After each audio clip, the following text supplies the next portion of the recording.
एक अन्य व्यक्ति ने यह भी बताया कि सर्जरी के बाद उनके चेहरे का आकार बिगड़ गया, जिसके लिए उन्होंने भी एफआईआर दर्ज की।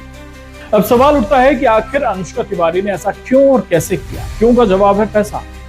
जांच में कई चौंकाने वाले तथ्य सामने आए हैं। अनुष्का ने फरीदाबाद के मानव रचना डेंटल कॉलेज से बीडीएस की डिग्री हासिल की थी। उनके पति सौरभ तिवारी ने भी बीडीएस और एमडीएस किया था, लेकिन ना तो अनुष्का और ना ही सौरभ के पास हेयर ट्रांसप्लांट या डर्मेटोलॉजी की कोई वैध योग्यता थी। फिर भी उन्होंने खुद को विशेषज्ञ के रूप में लोगों के सामने पेश किया। नेशनल मेडिकल कमीशन एनएमसी के अनुसार हेयर ट्रांसप्लांट केवल रजिस्टर्ड मेडिकल प्रैक्टिशनर आरएमपी जैसे डर्मेटोलॉजिस्ट हैं, प्लास्टिक सर्जन हैं, ईएनटी सर्जन या सामान्य सर्जन ही कर सकते हैं। इसके लिए विशेष प्रशिक्षण, लाइसेंस और उचित मेडिकल सुविधाएं जरूरी हैं। अनुष्का के पास इनमें से कुछ भी नहीं था।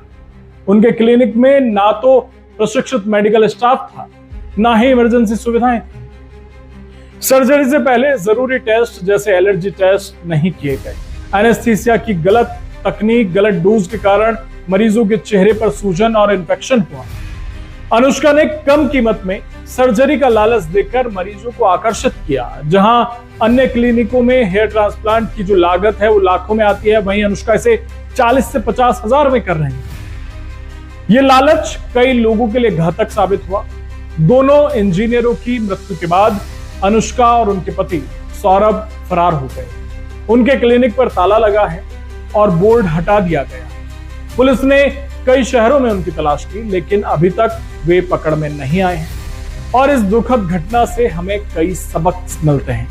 हेयर ट्रांसप्लांट या कोई भी मेडिकल प्रक्रिया करवाने से पहले हमें सावधान रहना होगा। किसी भी सर्जरी से पहले डॉक्टर की डिग्री, लाइसेंस और अनुभव को क्रॉस चेक जरूर करें। हेयर ट्रांसप्लांट के लिए केवल डर्मेटोलॉजिस्ट या प्लास्टिक सर्जन या समकक्ष योग्यता वाले डॉक्टर से ही कराएं। आप नेशनल मेडिकल कमीशन या स्टेट मेडिकल काउंसिल की वेबसाइट पर जो डॉक्टर का रजिस्ट्रेशन नंबर है उसे चेक कर सकते हैं। क्लिनिक में जरूरी मेडिकल सुविधाएं जैसे इमरजेंसी थिएटर है, ऑक्सीजन है, प्रशिक्षित स्टाफ है, ये सब होना अनिवार्य है। क्लिनिक का रजिस्ट्रेशन और साफ सफाई की भी जांच करें। हेयर ट्रांसप्लांट से पहले एलर्जी टेस्ट, ब्लड टेस्ट और अन्य जरूरी जांचें खुद से करवाएं। एनेस्थीसिया की प्रतिक्रिया जांचना बेहद जरूरी है। अगर कोई डॉक्टर बहुत कम कीमत में और जटिल सर्जरी का दावा करता है तो सतर्क हो जाएं। सस्ते ऑफर अक्सर खराब सुविधाओं और अनट्रेन्ड स्टाफ का संकेत हो सकते हैं। ऑनलाइन रिव्यू, पिछले मरीजों की प्रतिक्रिया और विश्वसनीय लोगों की सलाह लें।